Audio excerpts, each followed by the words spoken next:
Assalamualaikum warahmatullahi wabarakatuh. Perkenalkan, nama saya Muhammad Rojikin, mahasiswa jurusan Manajemen Universitas YPPI Rembang.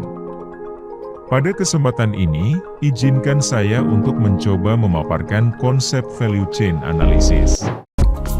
Menurut Chang dan Govindarajan, value chain analysis merupakan alat untuk memahami rantai nilai yang membentuk suatu produk. Analisis value chain memandang perusahaan sebagai salah satu bagian dari rantai nilai produk. Rantai nilai produk merupakan aktivitas yang berawal dari bahan mentah sampai dengan penanganan purna jual. Rantai nilai ini mencakup aktivitas yang terjadi karena hubungan dengan pemasok atau supplier, dan hubungan dengan konsumen atau consumer. Aktivitas ini merupakan kegiatan yang terpisah tetapi sangat tergantung satu dengan yang lainnya. Pernyataan ini dikemukakan oleh Porter.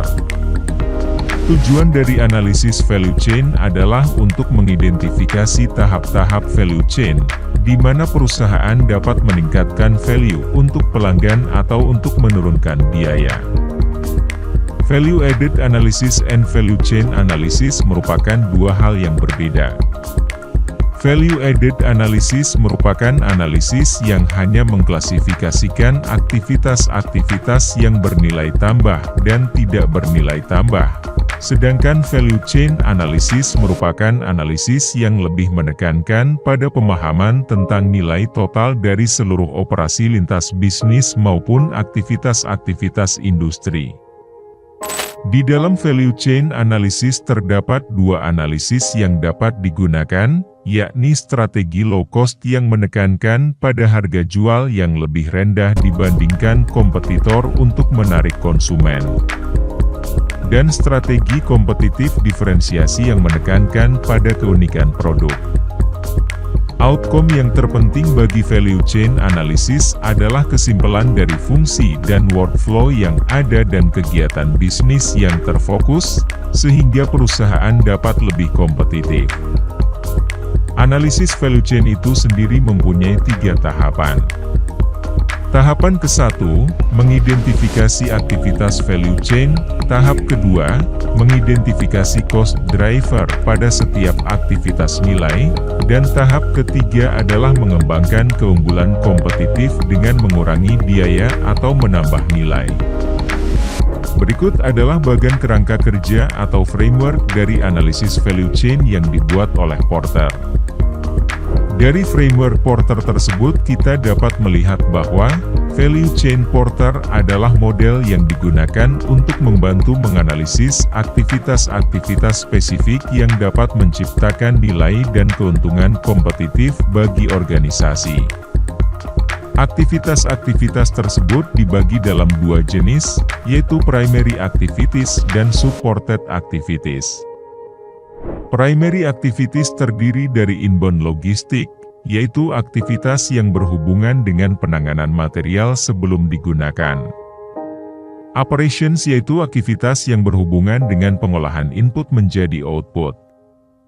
Outbound logistik merupakan aktivitas yang dilakukan untuk menyampaikan produk ke tangan konsumen.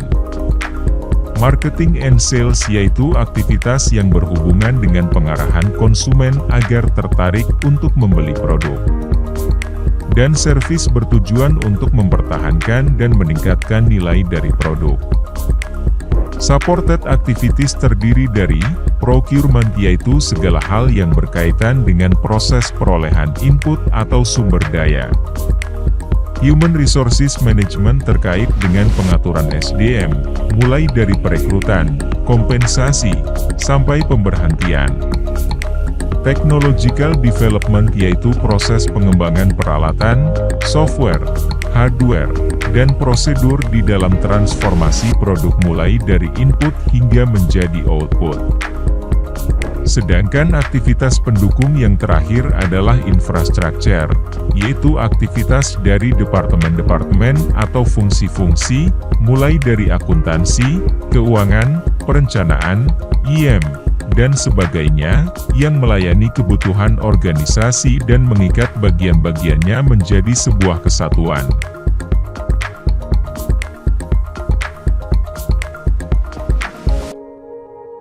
Setelah kita memahami value chain analysis, maka ketika sebuah perusahaan mampu melakukan langkah-langkah yang efektif dan efisien di dalam menjalankan aktivitas utama maupun aktivitas pendukung, maka hal tersebut tentu saja bisa meningkatkan nilai dari produk yang kita jual.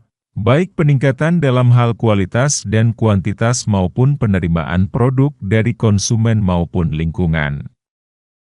Demikian pembelajaran tentang value chain analysis yang bisa saya paparkan. Saya Rojikin mengucapkan tetap semangat dan wassalamualaikum warahmatullahi wabarakatuh.